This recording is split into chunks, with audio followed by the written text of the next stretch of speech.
Hello दोस्तों, स्वागत है आपका आपके अपने चैनल दी एग्जाम हेल्पर। तो दोस्तों, अभी एक मैंने वीडियो बनाया था लेटेस्ट, ठीक है, ये वाला, जिसमें एनवीएस भर्ती घोटाले के बारे में मैंने बताया था। और उसमें थोड़ा वॉइस का इशू आ गया था, क्योंकि उस समय मैं जिस डिवाइस से रिकॉर्ड कर रहा हूँ वो उसमें कनेक्ट नहीं हो पाया था गलती से, बट वीडियो बन चुका था तो वो डालना, क्योंकि वीडियो बनाने में काफ़ी मेहनत लगी थी।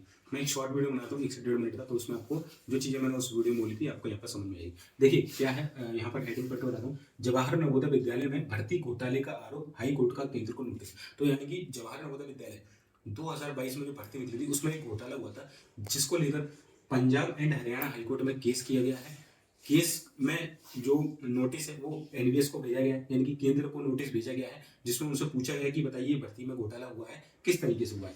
यहाँ पर ये पूरी न्यूज़ है चंडीगढ़ की, मैं मोटा मोटा बताता हूँ। यहाँ पर देखिए, आपको दिखाता हूँ कि जवाहर नवोदय विद्यालय के जूनियर सेक्रेटरीट असिस्टेंट के पदों पर भर्ती के लिए प्रतीक्षा सूची को नजरअंदाज करके घोटाले का आरोप लगाते हुए जांच की मांग को लेकर याचिका दाखिल की गई है। यानी कि इसमें हुआ क्या था, मैं मोटा मोटा बताता हूँ। सन 2022 में क्या हुआ था, इसमें 622 पदों पर भर्ती निकली थी, जिसमें से 621 लोगों को सिलेक्ट किया गया था, जिसमें से केवल जो अपॉइंटमेंट लेटर दिया गया 479 को दिया गया था। 142 लोग उसमें से बाकी थे जिनको अपॉइंटमेंट लेटर नहीं दिया गया था। और अपॉइंटमेंट लेटर जो ना देने का कारण जो एनवीएस के द्वारा बताया गया था वो बोला था कि हमारे पास अभी रिक्त पद खाली नहीं है, यानी कि वैकेंट पोस्ट खाली नहीं है, तो इनको हम बाद में क्या देंगे, बाद में इनको क्या देंगे, अपॉइंटमेंट दे देंगे, ठीक है। तो ऐसा इन्होंने बोला गया, बट इसके लिए एक प्रॉपर जो सूची होती है ना, कि इतने लोग यहाँ पर प्रतीक्षा में हैं और इतने लोगों को यहाँ पर दिया जाएगा, ये कुछ नहीं बोला था। हालांकि लिस्ट थी, बट प्रॉपर नहीं बोला गया था कि इनको कब दी जाएगी या क्या दिया जाएगा। ना वेटिंग लिस्ट था, बस छोड़ दिया था। बस ये बोला गया था कि बाद में इनको दे देंगे 142 लोगों को।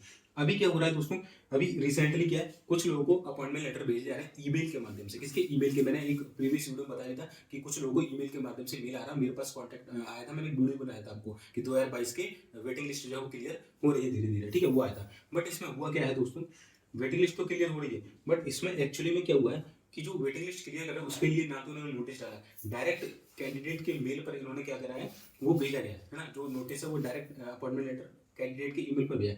इसमें जो आपत्ति करने वाले हैं, जो हैं यहाँ पर आपत्ति करने वाले हैं, फतेहगढ़ साहिब के जगरूप सिंह व अन्य ने एडवोकेट जगनदीप सिंह के माध्यम से ये बताया है किसको, समिति को। और इन्होंने बोला है कि ऐसे 6 लोगों को नियुक्ति दी गई। 6 लोग ऐसे हैं जिनको नियुक्ति दी गई, जिनका नाम ना तो जो सेलेक्टेड लिस्ट थी उसमें था, ना ही वेटिंग लिस्ट जो थी उसमें इनका नाम था। और ऐसे लोगों को यहाँ पर क्या कर दिया गया, अपॉइंटमेंट दे दी गई। दूसरा, जब यहाँ पर आपके पास ये 142 लोगों के लिए वैकेंट पोस्ट नहीं है, तो आपने किस आधार पर, यहाँ पर लिखा हुआ देखिए, यहाँ पर एक सेकंड की, एक सेकंड, हाँ, मतलब 142 लोगों के पास आपको पोस्ट देने के लिए जगह नहीं है। 360 की भर्ती आपने कैसे निकाल दी फिर, जब इस यही आपके पास पोस्ट नहीं है, तो 360 को कहाँ से आप भर्ती दोगे। पहले इसी को क्लियर कर देते, फिर इसको देते जो बस्ती वैकेंसी। जब आप इसी को अपॉइंटमेंट नहीं दे पा रहे, तो 360 को कैसे दे देंगे। और इसके माध्यम से बताया कि यह भी स्पष्ट कर दिया गया कि 2024 की भर्ती का भविष्य इस याचिका के फैसले पर निर्भर होगा। अगर इसमें गड़बड़ हुई है कुछ भी, तो ये मामला अटक जाएगा और 2024 की भर्ती भी टल जाएगी काफी समय के लिए, जब तक ये केस पूरा सॉल्व नहीं होता है। 6 लोगों के ऐसे नाम इन्होंने बताए गए हैं जो कि यहाँ पर प्रतीक्षा सूची में भी नहीं है, सिलेक्टेड लिस्ट में भी नहीं है, इनको अपॉइंटमेंट दे दी बैकडोर से। यहाँ पर बोला गया है कि देखिए, और इन्होंने बोला कि जिन्हें नियुक्ति दी गई है तथा जिनकी सूची, उनकी सूची सौंपी जाए ताकि पता लगाया जा सके कि कितने लोगों को बैकडोर एंट्री दी गई है, यानी कि कितने लोग वेटिंग में थे, कितने लोगों को सेलेक्टेड लिस्ट में शामिल थे, उनको अपॉइंटमेंट दे दिया गया। पूरी सूची हमें चाहिए। और कितने लोग ऐसे हैं जिनको बैकडोर से, यानी कि घोटाला किया गया है, और मतलब जो भी है किसी तरीके से, अन्य तरीके से इनको भर्ती दी गई है।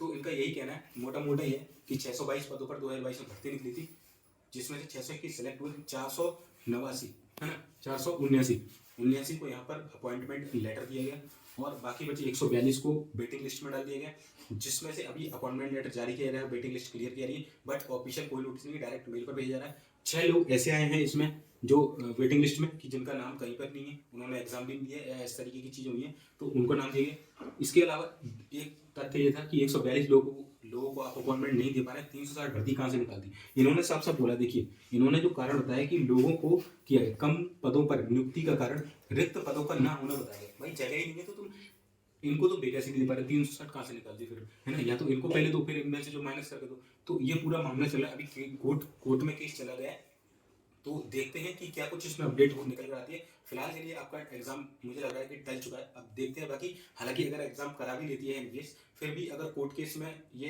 प्रूफ हो जाता है तो आपकी भर्ती कैंसिल कर दी जाएगी, ठीक है, ये ध्यान रखिए। तो अभी पूरा असमंजस में, फिर भी आप तैयारी करते रहिए, अगर इसमें नहीं हुआ तो किसी अन्य एग्जाम में आपको हो जाएगा। कोई भी अपडेट आएगी तो मैं तुरंत बता दूँ, उसके लिए चैनल को सब्सक्राइब जरूर करिए। मिलते हैं फिर नेक्स्ट वीडियो में, तब तक के लिए जय हिंद, जय भारत।